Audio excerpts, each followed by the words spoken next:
Hey, hey, hey, welcome back to another episode 21 of Black Women in Business, The Dirty Truth. How is everybody doing? How have you been getting on since the last time we saw each other, so to speak, last Wednesday? How's everybody doing? We'd love to hear from you. Check in. Let us know where you're watching from. Give a like, share, love, do all of the things. We appreciate you hanging out with us for these last 21 episodes.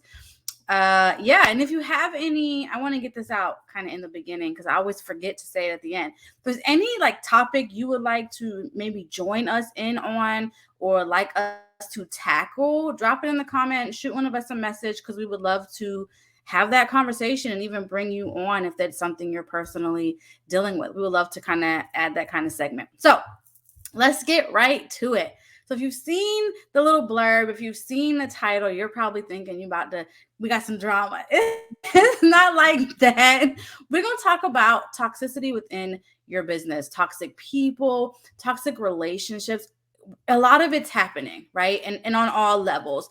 And we're going to kind of keep it down. I know it's really easy to get caught up in the drama, and that's part of this. So we want to tackle what it's like as a business owner to deal with toxic people, toxic relationships, how they can affect you, and maybe how to navigate it a little bit. Because if it's happening to you, we feel you. If it's not happening to you, this is a great time for you to have tools in place to be able to deal with it when it does happen. All right, so get in here, engage with us, and let's get to it, ladies. Toxic people. Yeah, I love this. I'll go ahead and kick it off because first and foremost, I want to say that I do think that sometimes toxicity can be lurking within your communities and you don't even realize it, nor the person is intentionally trying to be toxic. Okay. So I want to start there because we love our families, we love our friends, we love the things, but a lot of times you can make certain comments or you can do certain things that turn into toxicity and actually hinder our growth in business versus actually supporting it. And so what I mean by that is, so I think about even for myself, right? There has been comments where, so for me, and I've talked about this in previous episodes, I've always kind of had that entrepreneurial spirit. Like I just never really functioned well when it came to the 9 to 5, the tradition, like how to make money in that aspect. And there were times in my life where well-meaning people, again, I'm going to say it again, well-meaning people would encourage me away from like my dreams and ambitions, right? Because for them and their perspective, they want to keep me safe, right? And they're like, we're not sure about how that ends. Go to college, get your degree, do this, do something safe, right? But then what happened? So for those that don't know, so I'm 37. So for me, what happened with my generation is a lot of us chose the traditional route. They went to college, they got their degrees, and then you had that 07, 08 crash, and there were no jobs to be had, right? And so what was supposed to be safe, right? And well-meaning people encouraging this, it actually wasn't. And so that's where this generation of creators and innovators started, because it was like that way doesn't work. It's broken, right? And so I think about my own course, and I always think about, man, if I had like at a young age that support and know-how of that entrepreneur, how much further could I have been, right? How many more businesses could I be sitting on or whatnot? And so I really want to start there, and maybe you ladies have some examples of that for yourself too, because this can very well be just because of the patterns of the way someone else was raised or their own fears for trying to keep you safe, and it can still be toxic because it's keeping you from your full potential. It's keeping you from the things that you really were created and designed to do here on earth.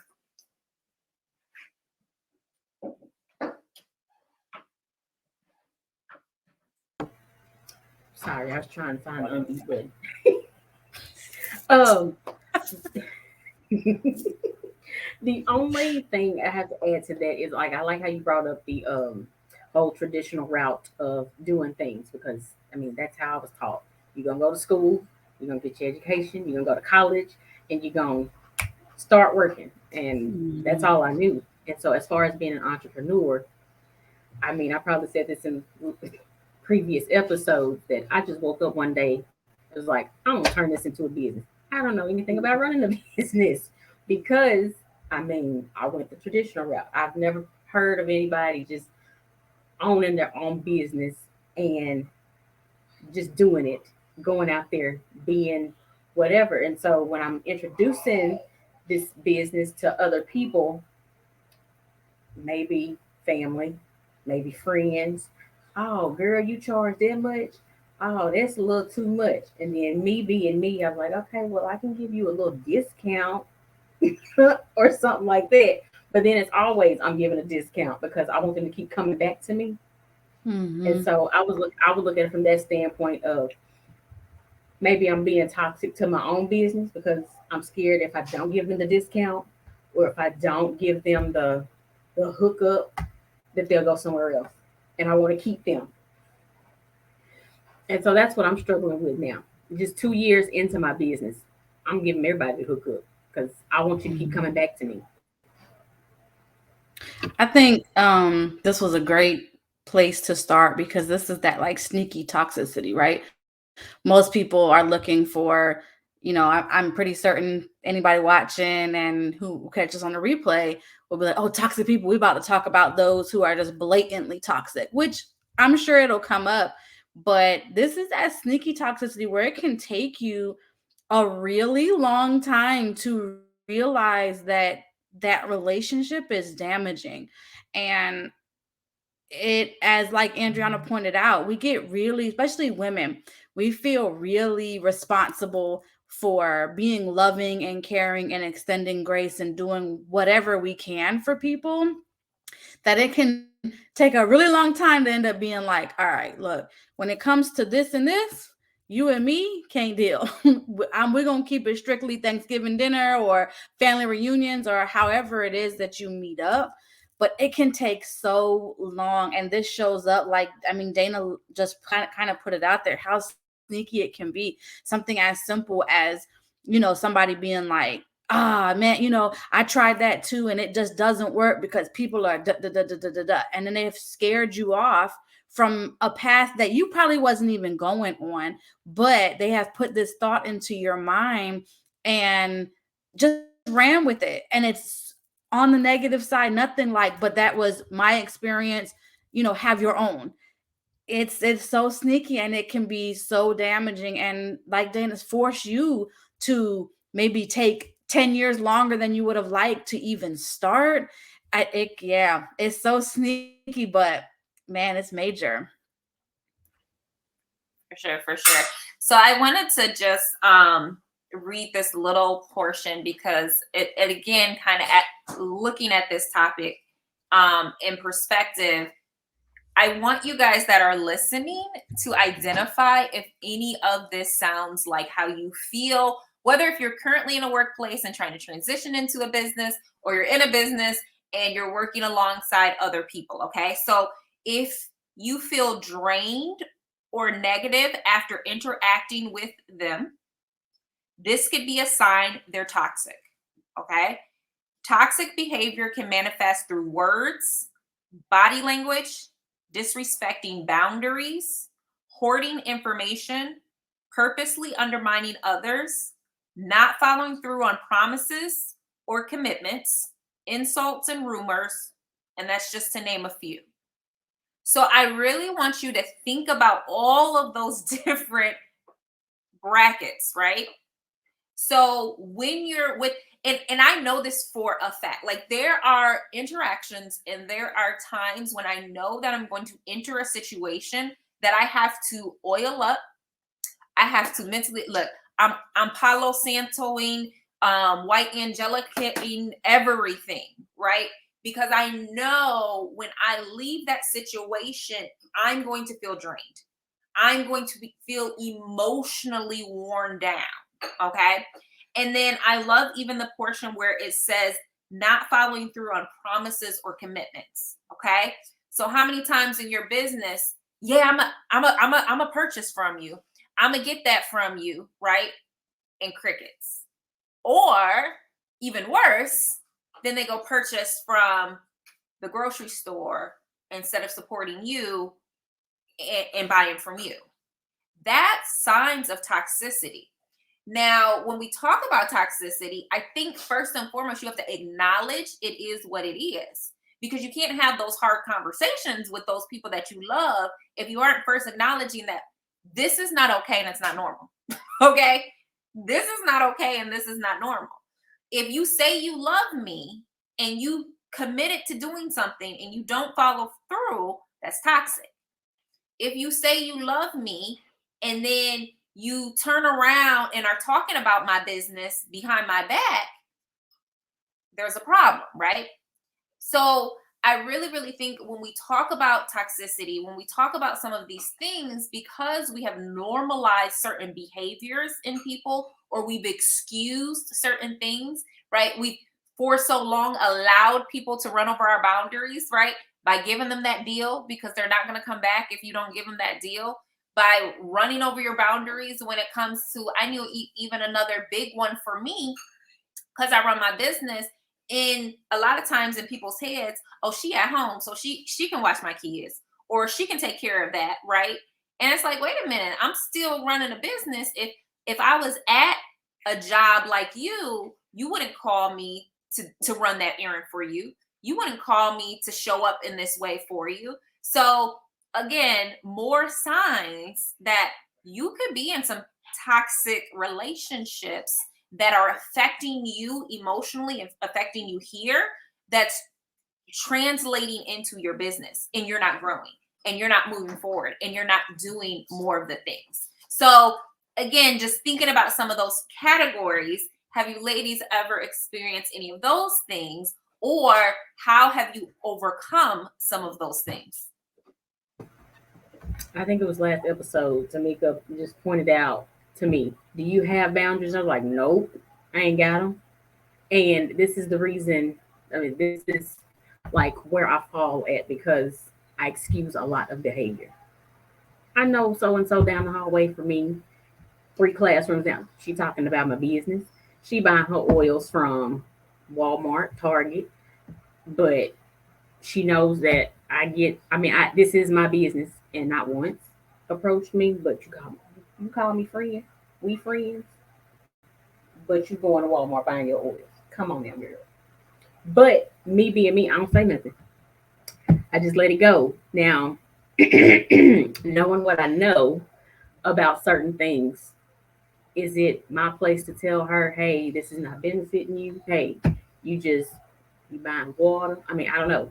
Can I say that? Or just let it go and just keep excusing it, and that's how the rest of my business goes, because people know I do this as a business.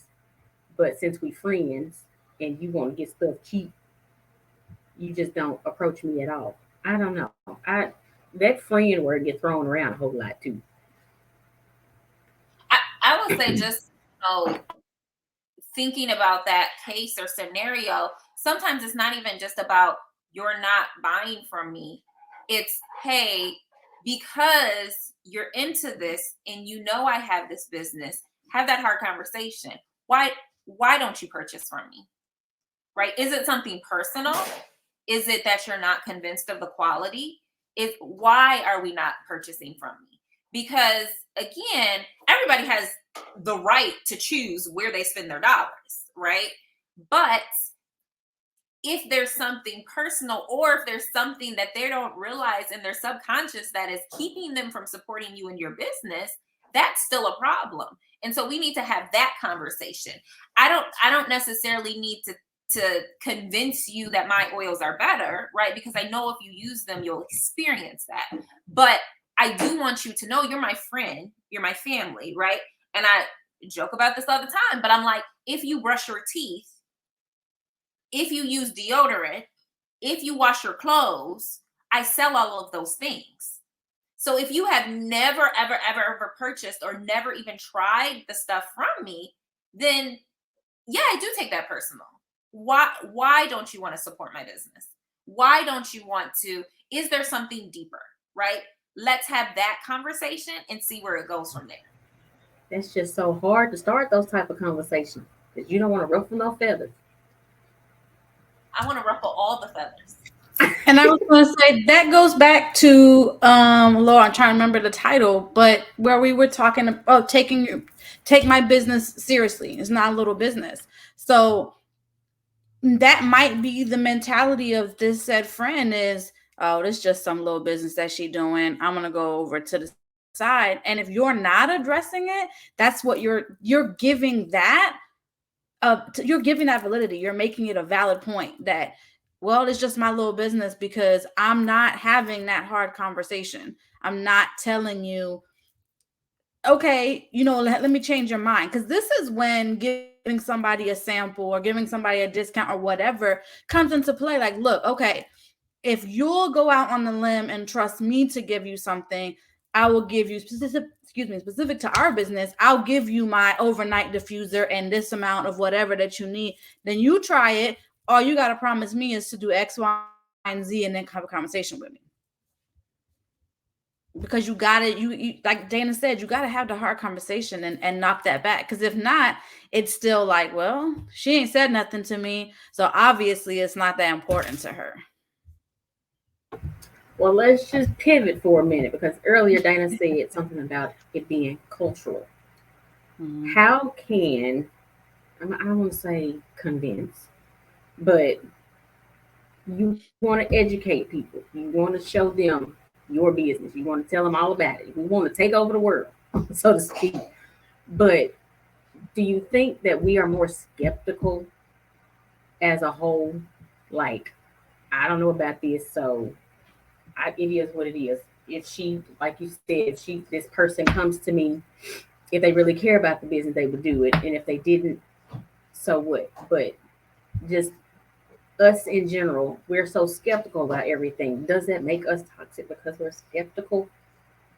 Or is that a cultural thing? Anthony hit it nail on the head when we had the couples episode. If you missed this couples episode, go check them out because it was so fire. But he said we are very reluctant to try anything new. Very reluctant to try anything new. And I would further that and add on, we're very reluctant to try anything new unless somebody tells us to use it. Unless it's it's Queen Bee or it's Rihanna or somebody that has some kind of innate power over our lives. We're very reluctant to say, yeah, I'll give it a try. I mean, it just, it's just there has to be a switch and we have to care enough. But yeah, for sure. Like I said, Anthony, he hit it when he said we'll go 20, 30, 40 years doing the same wrong thing. And until somebody's like, maybe you've been doing this. And then, oh, have I? I've only been telling you for 10 of those 30 years, but okay. Yeah, absolutely. It's just what you know. I mean, until you see that or you're hit with the outcome of that persistent usage or not usage or whatever, we don't make changes. And that's probably a whole like unpacking episode of a whole 100 other things that happen that cause that. But yeah, for sure. I do think it's cultural though. I do feel like, because to me, when I look at, in my area is very diverse. So I live, for those tuning in, I live in the Metro Detroit area, and we have in like our Dearborn area in Metro Detroit, we have one of the highest population of Middle Eastern people outside of the Middle East, right? Wow. We have a large Indian population, Asian, Jewish. It's huge, right? But I will say, when I look at those cultures, when I look at those places, right? If I go to Dearborn, things are in Arabic, right? Like literally, you think you're like, wait a minute, is this still? Where am I at, right? But they have embraced each other, right? They come over from another country and you're going to stay with my family. You're going to be good. We're going to help whatever businesses that we're running, and we're going to help fund you to start yours so you can make your money, so that you can stand on your own and that you can be successful too, right? And when they go grocery shopping, they go in their neighborhoods to go grocery shopping. They support their own when they go shopping. They do all of the things. It's same with the Asians. It's same with the Indian people. It's same with the Jewish people, right? I can go to my local bakery because, again, I have a large Jewish population around me, and I can find some of the different businesses that I know, like a pie company. Well, I know that that's Jewish owned. These lemonades that are in here, I know that that's a Jewish owned, because they stick together as a camaraderie to support each other. And I don't say that to say that they don't support outside of their culture, but because that is so strong, right? Like, they're going to keep recycling dollars amongst themselves. They're going to keep recycling things amongst themselves. And unfortunately, in our culture, because of, and again, we're not going to go all the way back on the slave road, but we have that crabs in a bucket mentality, right? It's almost like, if you have, then I don't. And for generations and generations, in a very, very long time, it was true, right? It was true. Like, if all we have is these scraps from the hog that the massa was eating, right? And you eat that piece, I don't eat tonight, right? So you really did have, like, if you have, I do not. And so then it created this competition that honestly is now flowing through our DNA. It's flowing through our blood. And so we have to fight, and like knowingly fight against that commonality to be protective of our own, and to feel like everybody's out to get us, and to feel like people are trying to dupe us, right? Because unfortunately, in our history, so many times it happened, right? Whether it was medical, whether it was, I mean, they literally were experimenting on us. So how could we fully trust what is going on, right? So I definitely think that there's levels that are cultural, and there was toxicity that happened within our communities. And unfortunately, until we address it, until we acknowledge it, we just keep passing it on. We just keep passing it on, and we keep passing it on. And so to me, like, let's flip. What tools can we do? Like, what can we put in place to change this narrative? What can we do to require people to show up differently for us? And I think that it starts with talking about how it makes us feel. Because of your actions, this is how I feel. Because of your actions, this is why I can only go so far.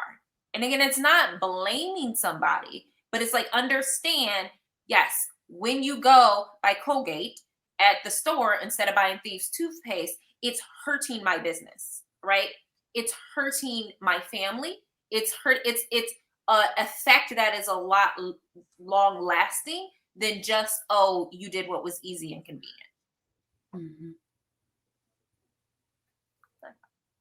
Yeah, it's a lot.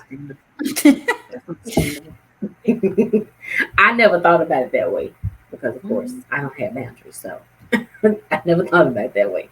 But that is what literally Dayna said, is a boundary. So that word is, I mean, we could probably do a webinar again on people setting boundaries, because setting a boundary is not for the person on the other side, it's for you. So it's in saying, when you don't do this, I will be doing this. Yeah. Not, if you don't do this, you just don't get, or you just miss the meeting. No. If you're late, I will start on time. Period. That's it. So in that essence, it's about what you're getting, not what you're giving to them, because it's a boundary set to protect you.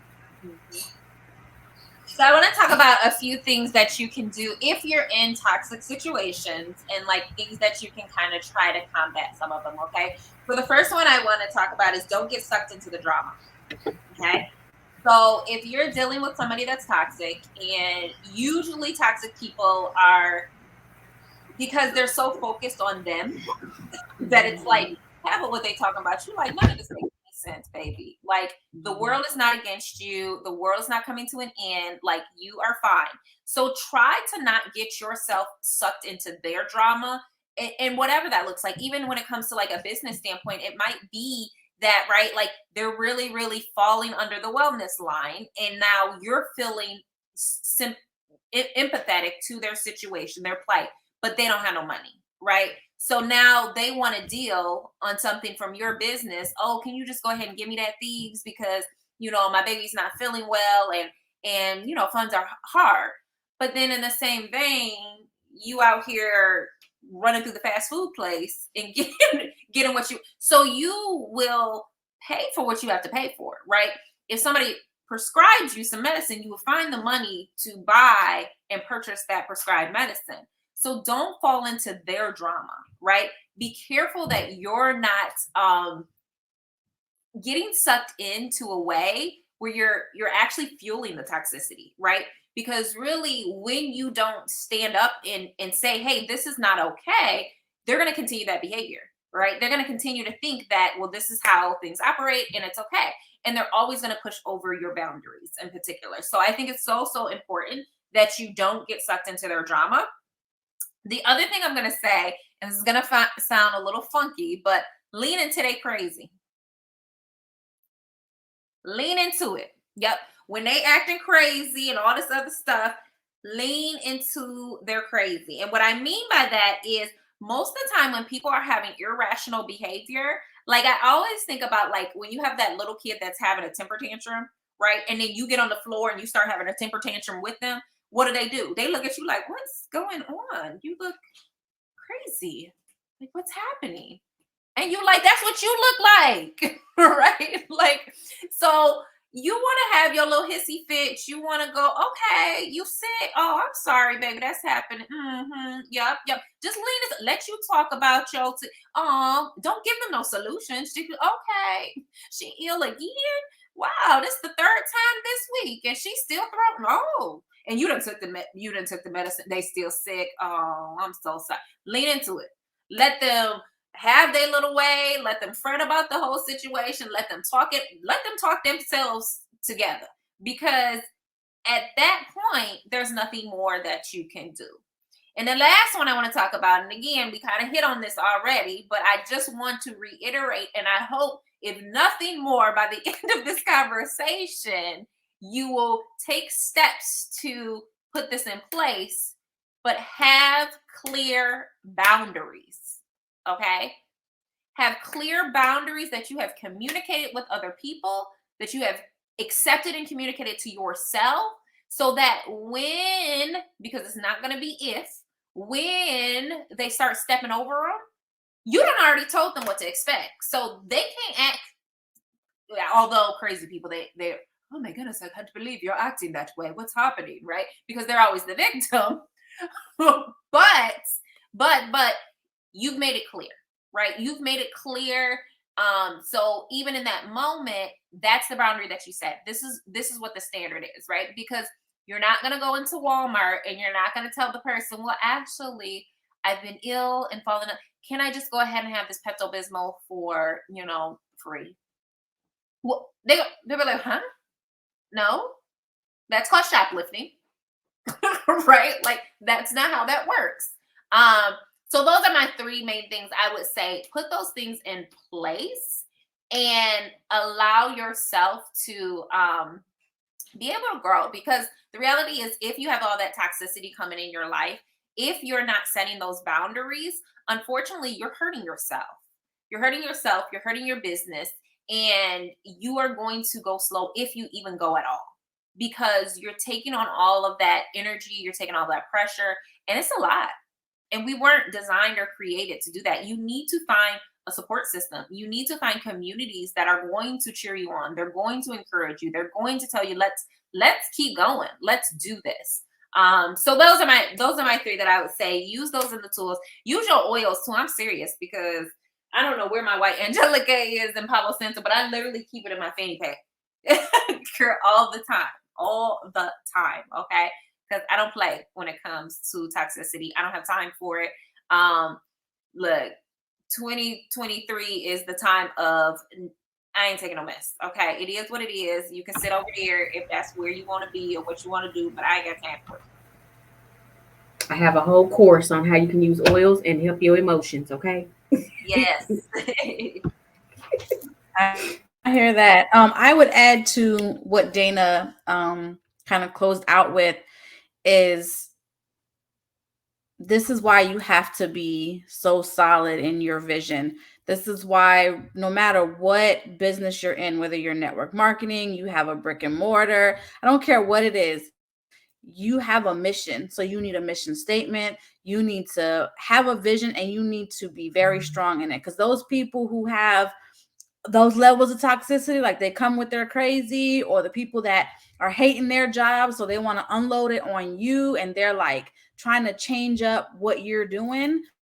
You need to be able to stand firm in that. And that's not to say that you can't change at all. Like there are things that you can change, but you don't want to find yourself doing a complete 180 because you've built a business based off of that vision, that mission statement, your passion, your dream, and people have already bought into that. They didn't buy into whatever crazy Sue came up with. They're here for you. And so changing that because somebody else is like feeling some type of way, and generally it is because they feel some type of way about what it is that's going on, and you don't want to do that. So you want to make sure that you are surrounding yourself with positive people. And I'm going to put a little disclaimer on that. Does not mean that, because I remember when it became good vibes only or whatever, got really big, and then all of us people trashing it. No, it's all vibes. That's not what anybody was saying when they were saying good vibes only. Everybody has a bad day. Every single one of us has a bad day.